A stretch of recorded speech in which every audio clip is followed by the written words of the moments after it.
ஓங்கி உலகளந்த உத்தமன் பேர் பாடி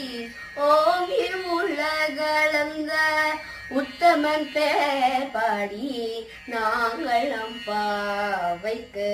சாற்றி நீராடினார் தீங்கின்றி நாடெல்லாம் திங்கள் மாறி பெய்து ஓங்கு பெரும் கயலுங்கள பூங்குவலை போதில் பொறி வந்து கண் படுப்ப தேங்காது புக்கிருந்து சீற்றமுலை பற்றி வாங்க குடம் நினைக்கும் வள்ளல் பெரும் பசுக்கள் நீங்காத செல்வம் நிறைந்த